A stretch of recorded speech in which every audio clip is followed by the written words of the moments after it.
한 해가 시작한 지 엊그제 같은데 벌써 5월입니다. 5월은 불려지는 별명이 참 많습니다. 계절의 여왕, 또 장미의 계절, 정열과 청춘의 달이라고도 불리고 가정의 달, 또 보온의 달이라고도 불려지고 있습니다. 1년 중 날씨가 가장 좋기 때문에 계절의 여왕이라고 불리는가 하면 장미가 만발하는 계절이라서 정열과 청춘의 달이라고 불리기도 합니다. 또한 5월 5일에는 어린이날이 있고 또 8일은 어버이날이라서 가정의 달이라고 불리기도 합니다. 뿐만 아니라 5월은 어버이날뿐만 아니라 수성의 날까지 있어서 보온의 달이라고 또 불리기도 하지요. 날 길러주신 부모님과 날 가르쳐주신 스승님의 은혜에 보답하는 것이 마땅하다 하여 보온의 달이다, 은혜를 갚는 달이다, 이렇게 부르고 있습니다. 인간을 가장 인간답게 만드는 것이 바로 은혜에 보답하는 것이라고 볼 수 있습니다. 보온이란 받은 은혜에 보답하는 것을 의미하는데 미물조차도 받은 은혜를 잊지 않고 갚았다는 많은 고사들이 있습니다. 우리나라 강원도에 가면 치악산이라 있는데 그 치악산이라는 이름이 왜 붙었느냐, 까치가 구렁이에게 잡혀먹을 그런 상황에서 포수가 구렁이를 죽여서 까치를 살려준 적이 있는데, 이제 이 포수가 죽을 위기에 처했을 때 그 포수를 살리기 위해서 까치가 자기 머리로 종을 쳤다고. 그래서 결국은 그 종을 치고서 피가 터져서 머리가 터져서 까치가 죽었다고 해서 치악산이라고 이름을 붙였다고 합니다. 그 고사에서 치악산이라는 이름이 비롯됐다고 해요. 또 그뿐만 아니라 조선시대에 한 그 사냥꾼이 있었는데 덫을 놓고 며칠 만에 그곳을 찾아가 봤더니 큰 멧돼지 한 마리가 덫에 걸려서 거의 뭐 숨도 못 쉴 정도로 헛걱거리고 죽어가고 있었습니다.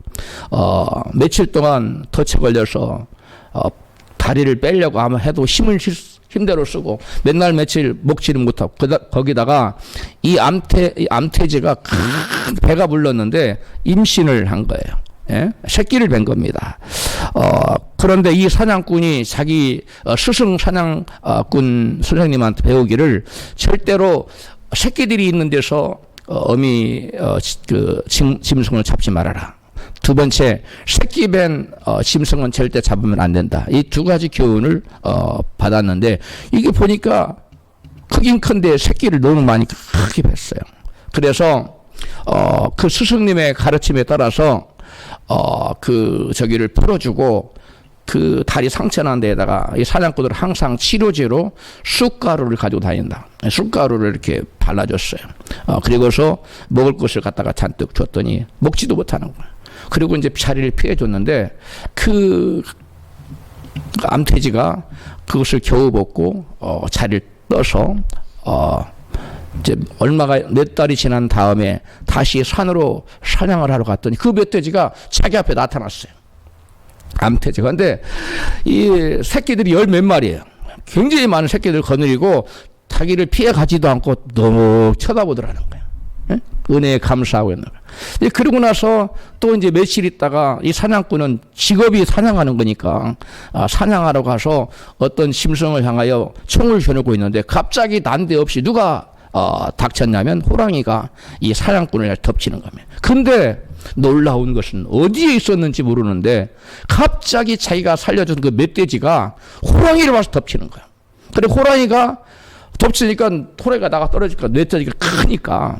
그런데 그 사이에 보수가 총을 겨누니까 호랑이가 도망갔다는 거야. 이 멧돼지가 조선시대의 유명한 그 고사인데 자기를 살려준 그 포수를 살리기 위해서 지금 뭘 걸었어요? 목숨을 걸고 호랑이한테 덤볐다는 겁니다. 자기에게 베푼 그 은혜를, 생명을 살려준 그 은혜를 이 멧돼지는 자기 목숨을 걸고 호랑이한테 덤벼들었다는 거예요. 새 같은 미물이나 짐승조차도 은혜를 잊지 않고 보답하는데 인간이 은혜를 잊고 은혜를 갚지 않으면 뭐만도 못하다고 우리 말하죠.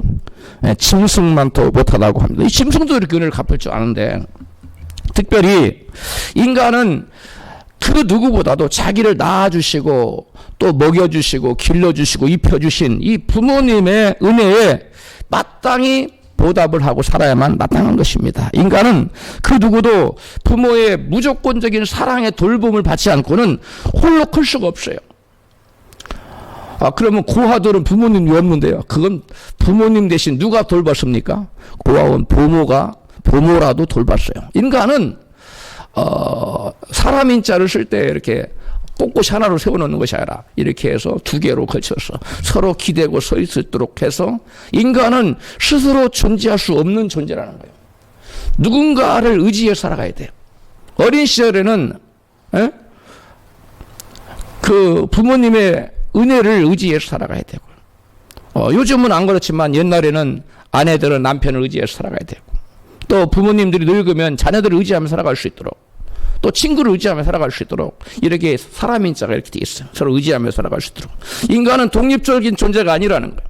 서로 의지하며 서로를 도와주고 케어하고 붙들어줘야 되는 그러한 존재가 인간이라는 겁니다.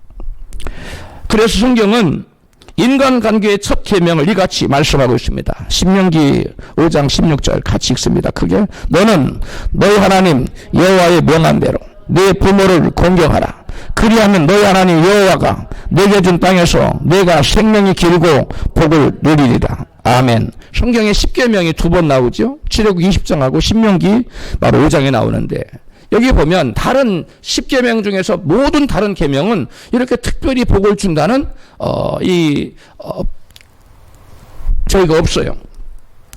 복을 준다는 단서가 없는데, 이 신명기에 보면 또 출애굽기도 보면은 이 인간 10계명 중에 첫 번째부터 네 번째까지는 하나님에 대한 계명이고, 다섯 번째부터 10번째까지 이 6가지 계명, 인간관계의 계명인데, 인간관계의 계명 중에 가장 첫 번째가 뭐냐면 바로 부모의 은혜에 보답하라는 것입니다. 부모의 은혜에 보답하고 부모를 공경하라는 것이 인간관계의 첫 계명이에요. 그래서 인간 사이에서 가장 중요한 게 뭐냐면 은혜를 잊지 않고 사는 거예요. 따라합시다. 인간에게 가장 중요한 것은 뭘 잊지 않고 사는 거라고요. 은혜를 잊지 않고 은혜에 보답하는 거예요. 그게 첫 번째 대상이 부모님이에요. 첫 번째 대상이에요. 그리고 부모 말고도 많죠. 우리가 많은 사람들로부터 은혜를 받고 오늘날 우리가 존재하고 있죠. 여러분, 나는 그 누구로부터 은혜를 받던 적이 없어요. 이런 사람은 그건 사람이 아니죠. 은혜를 받았는데 은혜를 모르니까. 은혜 받지 않고는 우리가 존재할 수 없어요. 그래서 바울이 말했죠. 나의 나된 것은, 오늘날 나의 나된 것은 뭐라? 하나님의 은혜로다. 그러니까 오늘날 우리도 바울처럼 하나님 은혜는 물론이고 부모님의 은혜, 또 친척의 은혜, 친구의 은혜, 하여간 우리의 밑에 사람의 은혜, 여러 사람들의 우리는 은혜를 받고 오늘날 내가 있는 겁니다. 할렐루야. 그 나의 다 된 것은 하나님의 은혜뿐만 아니라 부모님의 은혜, 주변의 모든 사람들의 은혜로 오늘날 내가 존재한다는 것을 항상 잊지 마시기를 축복합니다. 그래서 인간관계의 첫 번째 계명이 바로 부모를 은혜를 잊지 말고 보답하고 순종하고 공경하라고 한 것인데, 이것이 바로 인간의 가장 기초적이고 가장 원천적이고 가장 중요하고 가장 마땅한 도리이기 때문에 우리 인간관계의 첫 번째로 부모에 대한 은혜를 잊지 말고 순종하고 복종하라고 공경하라고 말씀하고 있는 것입니다. 그런데 부모는 이 부모를 공경하라는 계명에는 10가지 계명 중에서 약속이 붙어 있다고 이같이 말씀하고 있어요. 에베소 본문입니다. 6장 1절부터 자녀들을 같이 읽습니다. 자녀들은 주 안에서 부모에게 순종하십시오. 이것이 주를 믿는 사람으로서 옳게 행하는 일입니다. 10계명에도 내 부모를 공경하라고 하였습니다. 이것은 약속이 보장된 첫 계명입니다. 그 약속은 내가 하는 일이 다 잘되고 이 땅에서 장수할 것이다라는 것입니다. 쉬운 한글 성경이었습니다. 부모를 공경하라는 계명에는 부모를 공경하면 복을 누리고 장수한 땅에서 잘 되는, 하나님마다 땅에서 잘 되는 그런 복을 누린다는 하나님께서 단수 조항을 붙여놨어요. 다른 계명과 다르게. 다른 계명은 이 계명 지키면 내가 복 줄게, 그게 없어요.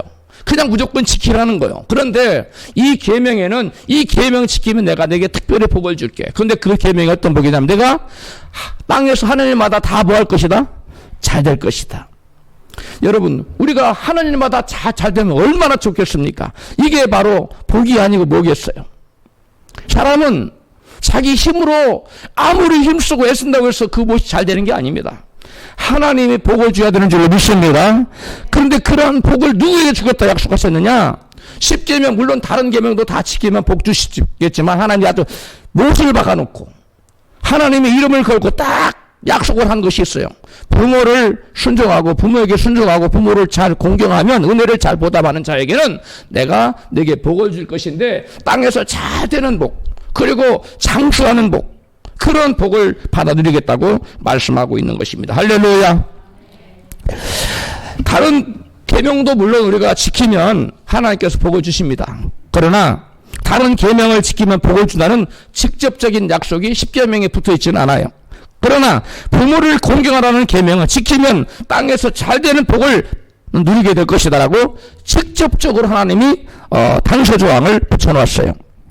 본문 6장 2절부터 다시 시작. 10계명에도 내 부모를 공경하라고 했습니다. 이것은 약속이 보장된 첫 계명입니다. 그 약속은 내가 하는 일이 다 잘되고 이 땅에서 장수할 것이다라는 것입니다. 할렐루야. 부모님의 은혜를 잊지 않고 은혜에 보답하며 부모를 공경하는 사람이 땅에서 잘 되는 복을 누리게 된다고 약속하고 있습니다. 우리 잘 계신 분에게 땅에서 잘 되는 복을 받아 누리십시오. 정말 하나님의 약속의 말씀대로 우리가 부모님께 순종하고 또 부모님을 공경하고 은혜를 갚으면 은혜에 보답하는 삶을 살면 그 약속대로 땅에서 잘 되는 그러한 복이 진짜로 임할까요? 정말 임할까요? 성경에 보면 정말 그 부모의 은혜를 잊지 않고 그 부모의 은혜를 공경한 사람 은혜를 갚고 부모를 공경한 사람에게는 놀라운 복이 임했다고 성경 우리에게 증거하고 있습니다. 성경의 대표적인 사람 한 사람을 듣자면 시어머니를 잘 공경해서 그 인생에 놀라운 반전을 이룬 인생 역정을 이룬 그런 사람이 있죠. 누굽니까? 룻입니다. 시어머니가 베들레헴으로 떠나서 이방 땅 모압으로 피난와서 그 나오미의 남편이 죽고 두 아들이 죽었어요. 두 아들이 죽어서 자동적으로 두 며느리가 과부가 되었습니다. 한 집에 과부가 몇 명 생겼어요? 절지에 3명이 생겼어요. 이 기가 막힌 운명 아닙니까? 그래서 시어머니 나오미는 이제 모압 땅에서 더 이상 살지 않고 이방 땅 살 고국에 양식을 하나 주었다는 소리를 듣고 고국으로 돌아가기로 했어요. 그래서 두 며느리를 불러놓고 내가 이제 고국으로 돌아가려고 하니 나에게는 너희들의 남편들 자녀들도 없고 돈도 없고 난 늙었고 그러니까 너희들은 각기 고향으로 돌아가서 새로운 인생을 살거라 그랬어요. 그 말을 들은 그 큰 며느리 우르바는 그냥 그 어머니 권면대로 시어머니 권면대로 돌아갔어요. 그런데 그 룻은 시어머니를 끝까지 따르겠다고 이렇게 말합니다. 그래 나오미가 이같이 말합니다. 같이 읽습니다. 룻기 1장 15절 나오미가 또 가로되 보라 내 동서는 그 백성과 그 시내로 돌아가나니 너도 동서를 따라 돌아가라. 그러나 롯은 시어머니의 권면에 이같이 대답합니다. 룻기 1장 16절부터 룻이 가로되 나로 어머니를 떠나며 어머니를 따르지 말고 돌아가라 강권하지 마옵소서. 어머니께서 가시는 곳에 나도 가고 어머니께서 유숙하시는 곳에서 나도 유숙하겠나이다. 어머니의 백성이 나의 백성이 되고 어머니의 하나님이 나의 하나님이 되시리니 어머니께서 죽으시는 곳에서 나도 죽어 거기 장사될 것이라. 만일 내가 죽는 일 외에 어머니와 떠나면 여호와께서 내게 벌을 내리시고 더 내리시기를 원하나이다. 아멘. 룻은 지금 남편도 없고 자식도 없고 재산도 없고 더더구나 외국인인 소망 없는 시어머니를 친어머니처럼 섬기겠다는 거예요. 룻이 이렇듯 시어머니를 섬긴 사랑은 그녀의 여호와를 믿는 신앙에서 비롯되었음을 알 수 있습니다. 할렐루야. 룻은 어머니의 하나님이 나의 하나님 되실 것이고 시어머니를 내가 떠나면 하나님께서 내게 벌을 내리실 것이라고 말합니다. 신앙이 없이 어찌 아무것도 없는 시어머니를 자기 인생을 걸고 섬길 수가 있었겠습니까? 하나님께서는 룻의 시어머니에 대한 헌신적인 공경을 보시고 결국 그 지역의 유력자인 보아스와 결혼하도록 축복하셨습니다. 결국 그녀는 다윗의 이스라엘의 성왕인 다윗의 고조 할머니가 되었을 뿐만 아니라 그 후손 가운데 이 룻의 후손 가운데 예수 그리스도께서 나오시는 만왕의 왕이요 만주가 되시고 그 다음에 모든 인류의 구세주가 되시는 그리스도께서 이 족보를 통해 이 룻의 후손을 통해서 나왔다는 것입니다. 할렐루야. 여러분 얼마나 놀라운 축복이 주어졌습니까? 이방 여인이 구원의 가게에 들어 구원의 길에 천국 가는 길이 열린 것도 놀라운 축복인데 이 세상에서도 자녀들 가운데 그 당시 가장 유력자인 보아스의 아내가 되었고 또 그 손 가운데 다윗이라는 왕이 나왔다는 거예요. 왕가가 되었다는 거예요. 또 성경 인물뿐만 아니라 이 시대에도 부모에게 효도하는 사람은 땅에서 잘 되고 장수하는 복을 받습니다. 미국의 강철왕 카네기는 어렸을 때 어머니를 따라 미국으로 이민을 왔는데 어머니는 무리 하루에 15시간을 중노동을 16시간을 중노동을 했습니다. 카네기가 네이가 한 벌밖에 없었어요. 그래서 매일 저녁 어머니는 네이를 빨아서 다음날 입고 갈 그 네이를 입혀줬다는 거예요. 카네기가 22살이 되었을 때에 어머니에게 어머니 제가 성공을 해서 어머니에게 좋은 차를 사드리고 좋은 옷을 입혀드리고 하인을 두어서 어머니를 생전에 평안하게 해드릴 때까지 결혼을 하지 않겠습니다. 그리고 성을 하나 사드릴 때까지 결혼하지 않겠습니다. 그래서 그 어머니가 이 아들이 내 마음을 기쁘게 해주려고 하는구나 하고 그냥 지나가는 말로 들었어요. 그런데 실제로 이 아들 카네기는 그 어머니가 어머니에게 하인 둘을 주고 그 다음에 편안하게 살도록 해주고 실제로 큰 성을 사서 드릴 때까지 결혼 안 하고 마침내 그가 서기왕이 돼서 그냥 서기왕이 아니라 강철왕이 돼가지고 그 당시에 미국의 최고의 부호가 된 다음에 결혼했는데 그 나이가 그 당시 52세예요. 그 당시에는 미국 젊은이들이 19세, 20세 이렇게 결혼할 때예요. 그런데 무려 52세가 될 때까지 결혼 안 하다가 52세가 되어서 그때 비로소 아들을 낳았다고 합니다. 어머니를 공경하기 위해서 52세까지 결혼하지 않고 어머니를 편하게 모시고 효도한 이 카네기를 하나님은 놀랍도록 축복하신 것입니다. 이 앤드류 카네기는 경제적으로 뿐만 아니라 아주 신실한 신앙인의 복을 받았어요. 아주 예수를 잘 믿었어요. 그래서 그분은 내 이웃을 내 몸처럼 사랑하라 그 말씀을 실천하기 위해서 자기의 벌어들인 많은 부분을 자선 사업에 썼어요. 그래서 미국의 최고의 자선 사업가를 꽂으라면 누구를 꽂냐? 이 카네기를 꼽아요. 그 정도로 하나님을 신실하게 섬겼던 사람입니다. 이분은 하늘나라 가면 얼마나 상이 많겠어요. 그 물질적인 세상의 복도 많이 받았고 영적인 복도 받았고 신앙의 복도 대부분 신앙의 복은 물질적으로 좀 쪼들리고 어려운 사람이 대부분 받게 돼 있는데 이분은 엄청나게 거부가 돼서도 믿음이 요동치 않았어요. 그리고 이 땅에서 어떻게 하면 하나님의 축복을 받고 살 수 있는가 성공의 원리를 개발한 연구해서 사람들을 시켜서 만든 바란 바로 이 카네기입니다. 우리가 강철왕 카네기처럼 부모를 공경하고 섬긴다면 카네기와 정도와 모양은 다를지라도 땅에서 잘 되는 복을 받게 될 줄로 믿습니다. 약 150년 전 일인데요. 미국의 한 시골에 목회를 하던 그 남편 목사님이 졸지에 돌아가셨어요. 그래서 홀로 된 이 사모님 어머니가 어린 네 남매를 데리고 아주 어렵게 살았어요. 얼마나 어려웠느냐?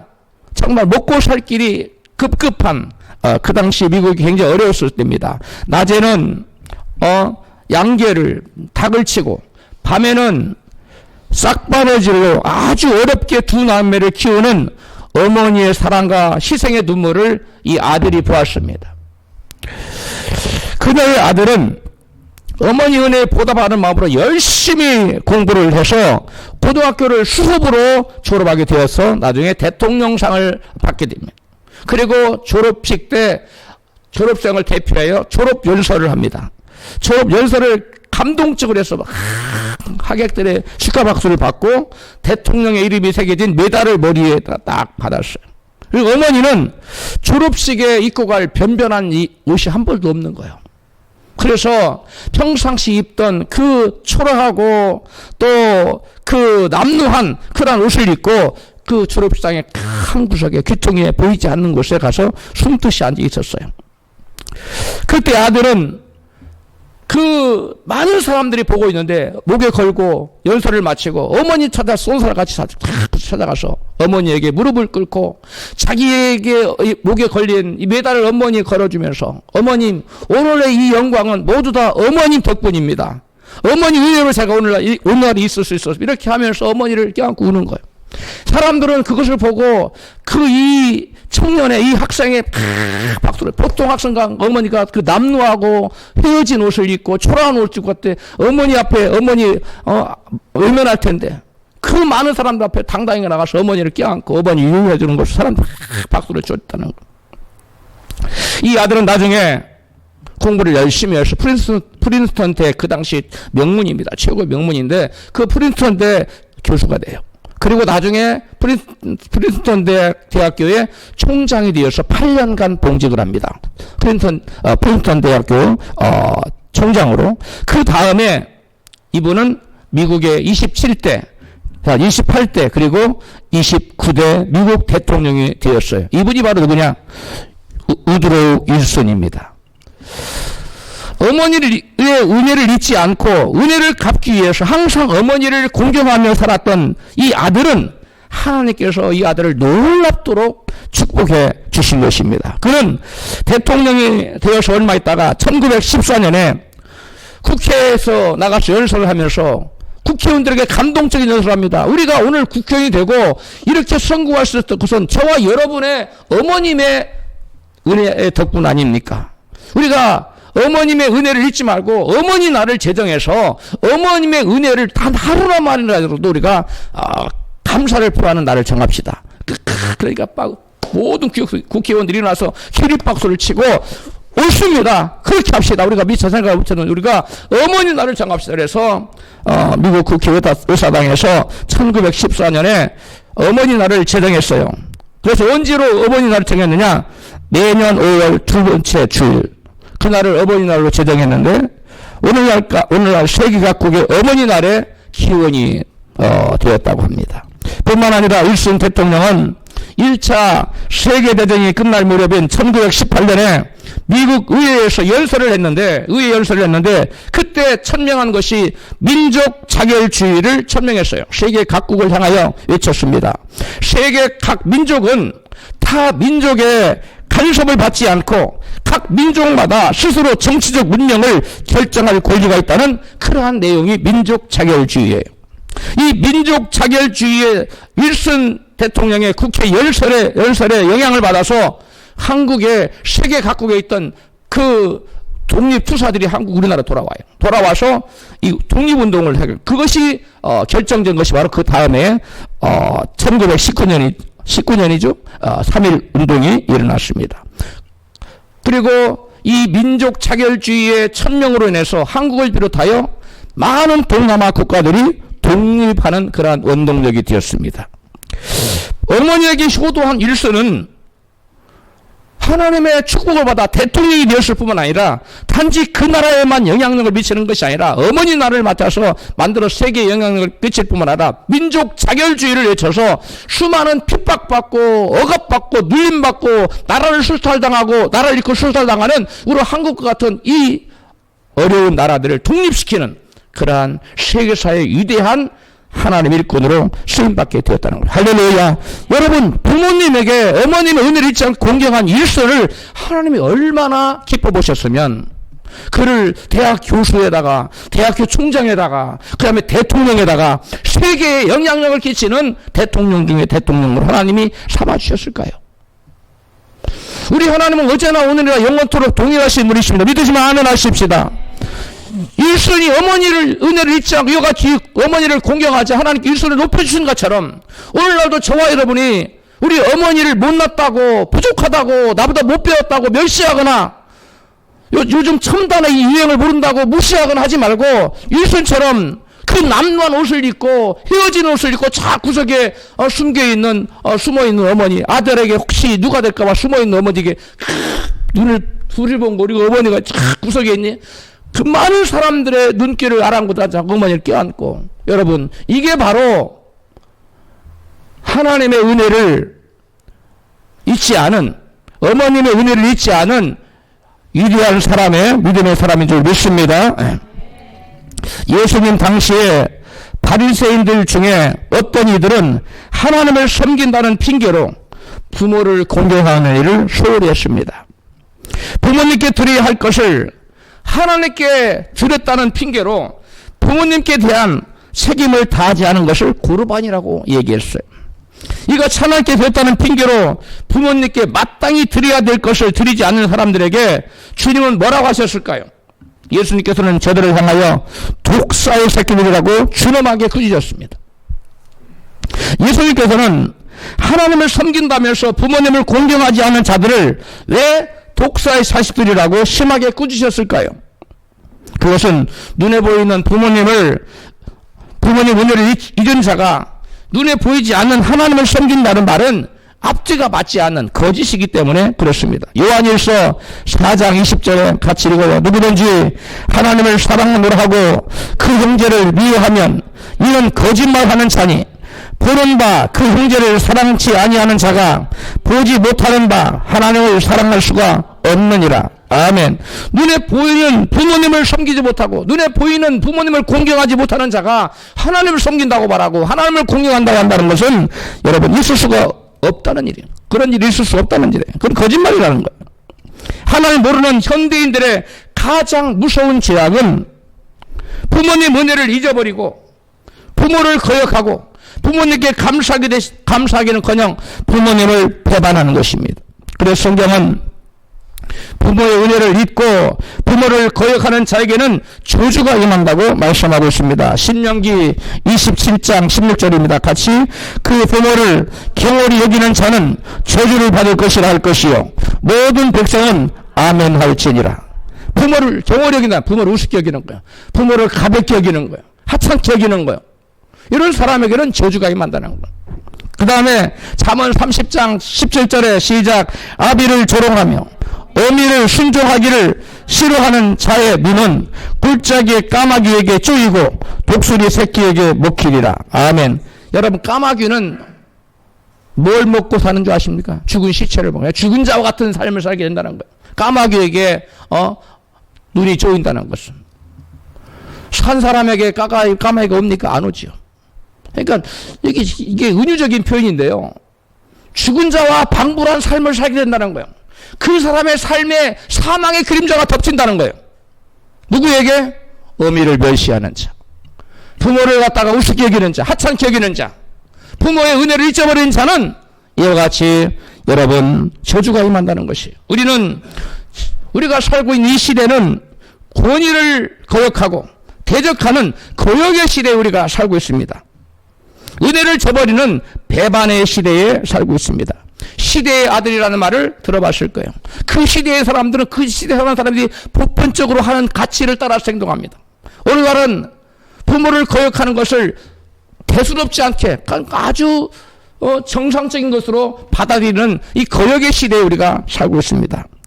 우리가 이 세대를 본받으면 하나님의 저주를 피할 길이 없기 때문에 성경은 이같이 우리에게 경고하고 있습니다. 로마서 12장 2절입니다. 시작.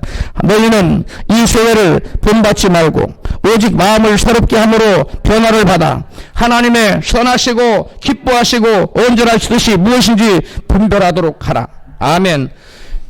우리는 이 세대를 본받는 대신 마음의 변화를 받아서 하나님의 뜻대로, 세상 사람들은 부모를 우습게 여기고 하찮게 여기는 그렇게 산다 하죠. 우리는 그런 걸 이 세대를 본받지 말고 하나님 말씀대로 마음의 변화를 받아서 부모를 존중히 여기고 부모를 공경하는 섬기는 그러한 자가 되어야 될 줄로 믿습니다.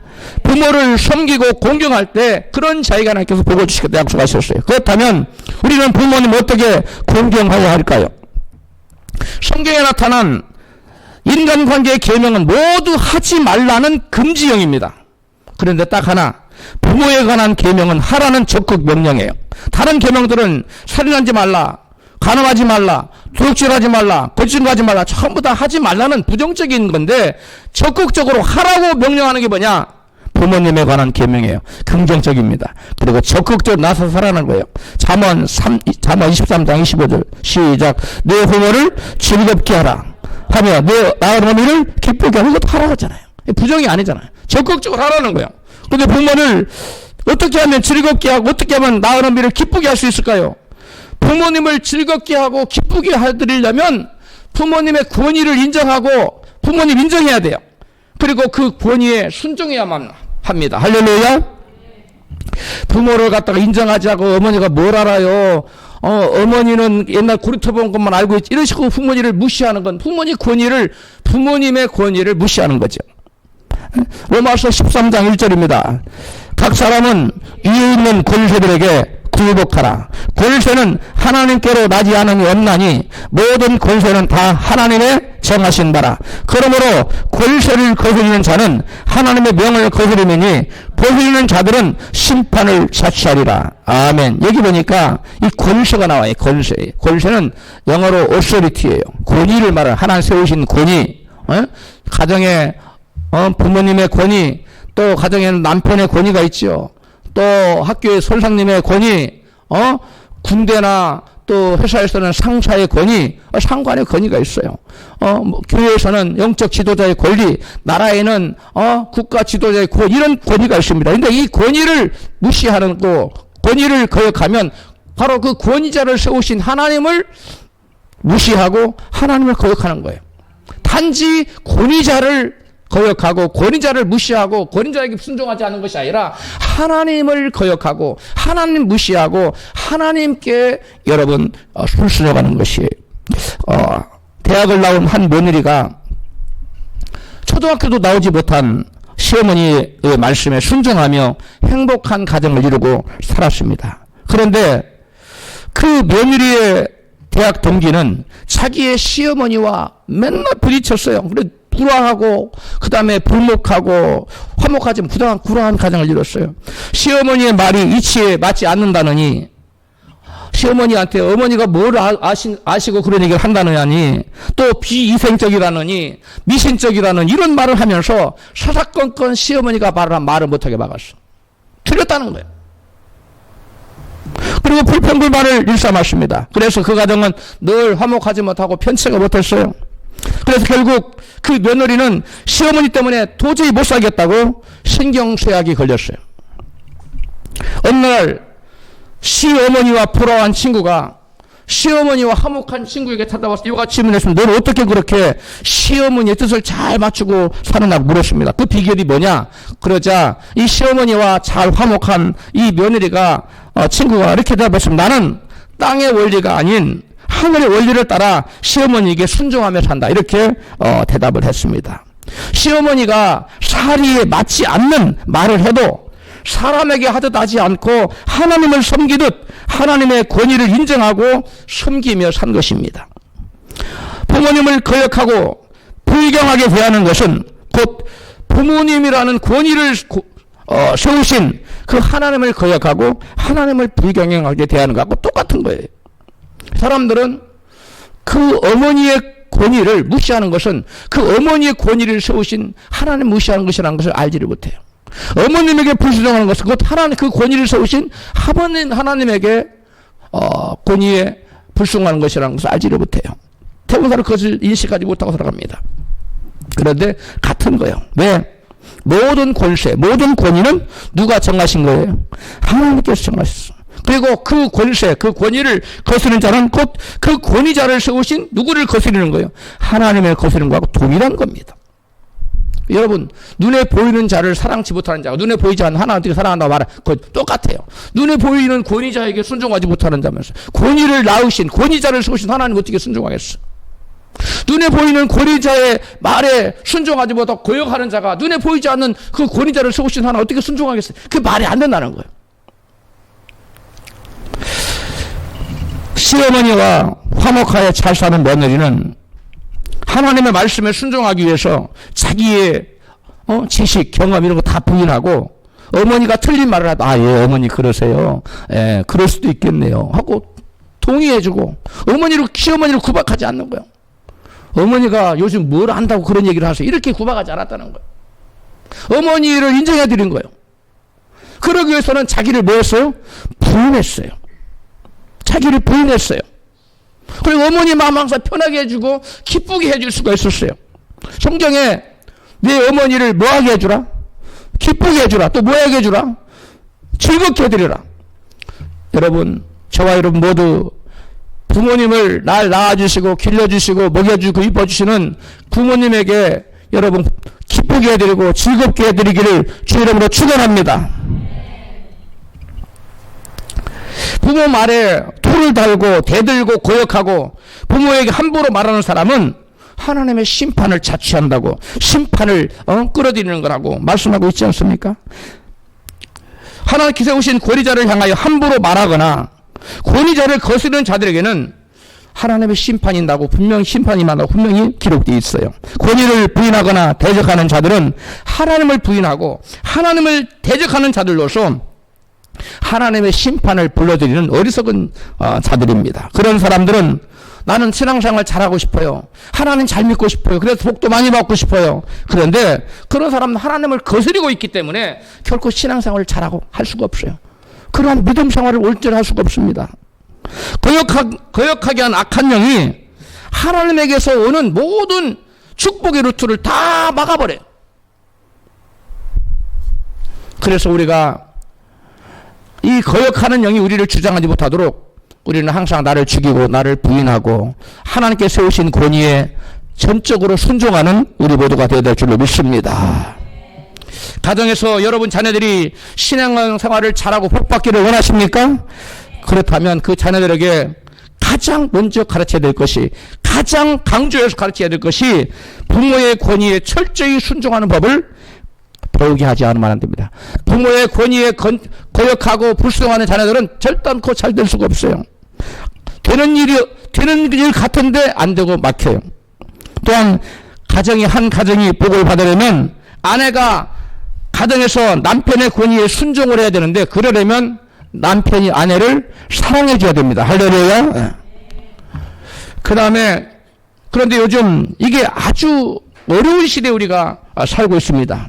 왜냐하면 이 시대에는 무슨 영이 세상을 휩쓸고 있어요? 거역의 영이 휩쓸고 있는 시대입니다. 옆집 친구 아줌마를 보니까 남편에게 맨날 사사건건 거역하고 남편을 무시하고 그렇게 해요. 그러니까 저렇게 해도 되는구나. 대부분 사람은 그렇게 하니까 저렇게 하는 따라하면 같이 망하는 길인 줄 믿습니다. 옆에 아주머니는 아무리 남편에게 대적하고 거스리고 쌈박질하고 불순종하고 산다 할지라도 우리는 이 세대를 본받지 말고 하나님 말씀으로 변화를 받아 사는 말씀대로 남편의 권위를 인정하고 부모의 권위를 인정하고 각 세우신 권위를 인정하고 사는 자가 되어서 하나님의 축복의 루트가 막히지 않고 축복의 통로가 활짝 열리는 놀라운 축복이 임하기를 주의 이름으로 축복합니다. 성경은 부모에게 물질적으로 공경하여 효도할 것을 계속 강조하고 있습니다. 디모데전서 5장 4절입니다. 시작. 만일 어떤 과부에게 자녀나 손자들이 있거든 저희로 먼저 자기 집에서 효를 행하여 부모에게 보답하기를 배우게 하라. 이것이 하나님 앞에 받으실 만한 것이니라. 여기서 보면 효를 행하여 부모에게 보답하게 하라 하는 말씀은 무엇을 의미하냐면 경제적으로 보답하라는 거예요. 여기 보니까 손자들도 마찬가지예요. 자녀나 단지 부모님뿐만 아니라 할머니, 할아버지들까지도 이렇게 경제적으로 공경해서 효를 행하라고 말씀하고 있어요. 성경은 자기 가족을 돌아보지 않는 자들에 관해서 이같이 말씀합니다. 디모데전서 5장 8절입니다. 시작. 누구든지 자기 친족 특히 자기 가족을 돌아보지 아니하면 믿음을 배반한 자요 불신자보다 더 악한 자니라. 여기 보니까 자기 가족 자기 신족, 가족을 돌아보라고 그랬는데 이 가족을 돌아보라는 말이 무슨 의미일까요? 우선적인 의미가 경제적으로 돌아보라는 얘기예요. 경제적으로 돌아보라는 얘기예요. 그 다음에 또 가족의 영혼을 돌아봐야 돼. 예수를 믿는지 안 믿는지. 믿으면 믿고 말란 말하라가 아니에요. 어머님, 아버님 믿음 믿고 말만 말고 알아서 하세요. 방치해도 안 된다고. 돌아보라는 거예요. 돌아보고 있습니까? 여러분 가정의 식구들, 부모나 자식이나 형제 간에서 물질이 없어 쪼들리는데 그냥 어머니나 쪼들리게 사세요. 나만 풍성하면 돼요. 그럽니까? 또 어머니는 예수 믿든지 말든지 자식 너는 믿든지 말든지 난 모르겠다. 그 영혼을 돌아보지 않고 방치하고 있습니까? 돌아보고 권면하고 예수를 믿어야 된다고 권면하고 돌아보고 있습니까? 전자입니까? 후자입니까? 갑자기 정적이 흐르네요. 돌아봐야 됩니다. 가족을 돌아보지 않고 예수를 믿든지 안 믿든지 난 모르겠어. 그건 네가 알아서 해. 어머니나 아버지가 알아서 하세요. 가족을 돌아보지 않는 것은 불신자보다 악한 것이요. 믿음을 배반한 자라고 성경은 말하고 있어요. 이건 단지 경제적인 것만을 말하는 게 아니에요. 살아생전에 부모님 살아생전에 지극정성으로 부모님을 섬겼다 할지라도 살아생전에 예수를 전하지 않았어. 그래서 그 영혼이 부모님 영혼 죽어 지옥 갔어요. 그럼 그게 부모님에게 효도한 겁니까?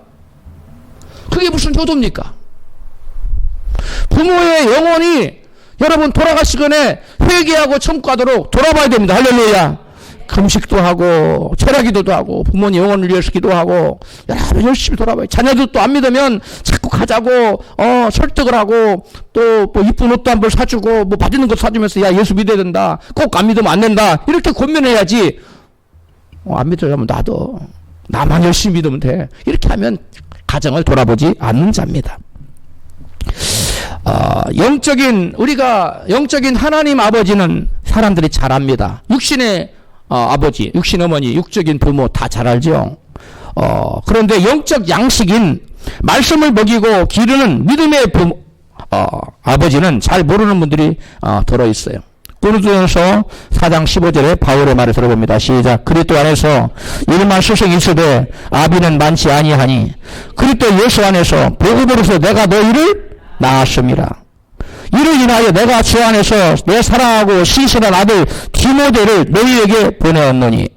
바울은 고린도 교회를 개척한 사람입니다. 그래서 고린도 교회를 개척해 그들에게 양식 하나님의 말씀을 먹이고 키워서 그들을 그리스도인의 신앙생활하도록 만들었어요. 그래서 바울은 고린도 교인들을 향하여 내가 너희를 뭐 했다고?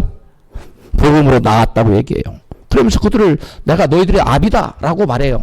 그래서 세상에 많은 스승이 있다는 거예요. 세상에 1만 스승이 있을 수 있다는 거예요. 성경에 얼마나 많은 스승이 있어요. 바울 여기에 수많은 스승이 있잖아요. 아브라함도 스승이고 다 이렇게 스승이에요. 또 다른 교회 목사님도 우리에게 스승이에요. 과수부흥이 한 번만 인도해도 스승이에요. 말씀 가르쳤으니까. 그런데 그렇게 스승은 많지만 아비는 많지 않다. 아비는 하나라는 거예요. 아비는 바로 바울이 말한 아비는 뭐냐?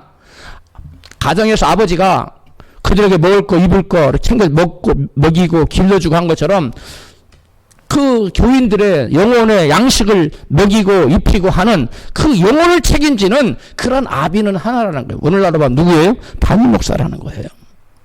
응? 그 다음에 바울뿐만 아니라 베드로도 마가를 가리켜서 내 아들이라고. 베드로가 마가의 아버지입니까? 아니에요. 그런데 마가를 향해서 내 아들이라고 말하고 있어요. 베드로전서 5장 13절 시작. 함께 택하심 받은 바벨론에 있는 교회가 너희에게 문안하고 내 아들 마가도 그러하느니라. 베드로도 마가를, 그 성경에 보니까 이 바울은 고린도 교인들을 향하여 디모데를 향하여 디도를 향하여 오네시모를 향해서 전부 다 내 아들이라고 표현하고 있고 베드로는 마가를 향해서 내 아들이라고 주장했어요. 그런 이유가 무엇입니까? 사도들이 하나님의 말씀을 저들에게 전하여 저들에게 영의 양식을 먹이고 키우고 저들의 영혼을 책임지고 있었기 때문에 그들을 가리켜 바로 내가 낳은 아들이라고 말하고 있는 겁니다. 성도들에게 영적 스승은 많을 수 있어요. 그러나 매번 때를 따라 양식을 전해주고 어머니가 아침에는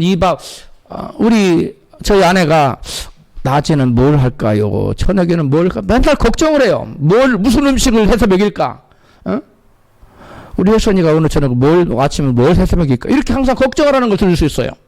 나는 대답을 아무거나 하지 뭘 그래요 그러는데 이 막상 준비하는 사람 입장에서는 아무거나가 안 되는 거예요. 마찬가지로 제가 여러분에게 매주 설교를 하고 하지만 그냥 되는 대로 아무거나 한 것이 아니라 이 한 편의 설교를 만들기 위해서 제가 진을 뺍니다. 마치 어머니가 자식들에게 그 끼니마다 밥상을 준비하는 것 이상으로 온 힘을 기울여 나의 지식과 경험과 이성과 뭐 모든 것을 통해서 영역 이런 모든 것 통해서 여러분이 영혼의 양식을 만들고 여러분에게 먹이고 있어요. 할렐루야. 그래서 여러분 이 영적인 지도자는 말씀을 매주 여러분에게 전거하는 영적인 지도자 여러분의 복음의 아버지요 다른 말로 믿음의 아버지입니다. 할렐루야. 그럼 여러분 영의 아버지는 누굽니까? 하나님입니다. 주의 종을 갖다가 영의 아버지라고 표현하면 안 됩니다. 영의 아버지는 누구예요? 하나님. 육의 아버지는 누굽니까? 여러분은 낳아주신 분이 육의 아버지예요. 그래서 예수 믿고 거듭난 진짜 하나님 믿는 사람에게는 아버지가 셋이에요. 하나는 뭐예요? 육의 아버지. 또 하나는 영의 아버지 하나님. 그 다음에 믿음의 아버지. 다른 말로 복음의 아버지. 바로 주의 종을 가리킵니다. 자, 그래서 부모에게 순종하고 공경하라는 말씀은 육의 부모에게만 해당할까요? 그렇지 않죠. 영의 아버지 하나님의 은혜에도 보답하고 하나님을 공경해야 돼요. 마찬가지로 또 믿음의 아버지, 복음의 아버지에게도 동일하게 순종하고 따라야 됩니다. 그러므로 부모에게 순종하고 공경하라는 본문의 말씀은 육의 부모뿐만 아니라 날 낳아주고 입혀주고 길러주신 육의 부모뿐만 아니라 나의 영혼의 아버지 하나님에게도 순종하고 복종하고 공경해야 돼요. 마찬가지로 말씀을 끊임없이 주어서 여러분의 영혼을 먹이고 입히는 그러한 복음의 아버지 믿음의 아버지 말씀에 여러분 권위에 순종해야 됩니다. 할렐루야. 어떤 분들은 저한테 뭘 맛있는 걸 사주고 막 선물하면 저를 크게 기쁘게 여길 줄 알아요. 물론 그것도 기쁘지만 제가 정말 기쁜 때는 뭐냐면 말씀대로 사는 여러분의 모습 볼 때 그리고 주의 종의 권위를 인정하고 따라줄 때 그때가 주의 종이 가장 기쁘고 보람을 느낀 때예요. 할렐루야. 하나님께 순종한다고 공경한다고 하면서 육의 부모를 외면하거나 또는 육의 부모를 잘 섬긴다면서 하나님 말씀을 범해서는 안 돼요. 둘 다 안 돼요. 하나님께 순종한다고 하면서 영적 지도자의 말을 따르지 않거나 또 영적 지도자의 말에 거역하는 것은 부모에게 순종하라는 하는 말씀을 뭐 하는 거예요? 거역하는 거예요. 따르지 않는 거예요. 똑같은 거예요. 그리고 보면 마지막입니다. 에베소 6장 1절은 육신의 부모와 영의 부모, 영의 아버지 중에 우선순위를 이같이 말하고 있어요. 같이 읽습니다. 에베소 6장 1절에요. 자녀들아 너희 부모를 주 안에서 순종하라. 이것이 옳으니라. 그러니까 자녀들이 부모, 육신의 부모로 하나. 육신의 부모에게 순종하는데 어디에서 순종해야 된다고요? 어디 안에서?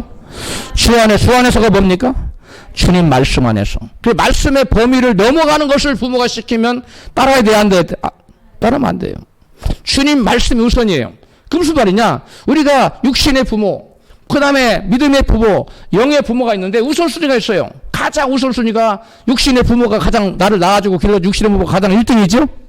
아니, 그거는 제일 후순위예요. 가장 첫순위가 뭐냐면 영의 아버지 하나님 말씀에 따라야 돼. 할렐루야. 그 다음에 하나님 세우신 지도자, 영적인 지도자의 여러분 권위에 따라야 돼. 그 다음에 세 번째가 여러분 육신의 부모님의 권위에 따르는 거예요. 이것이 성경이 말하는 거예요. 자, 그래서 예를 들자면 안식일을 거룩하게 지키라는 하나님 말씀이 있어요. 주일날. 근데 주일날이 마침 어버이날이네.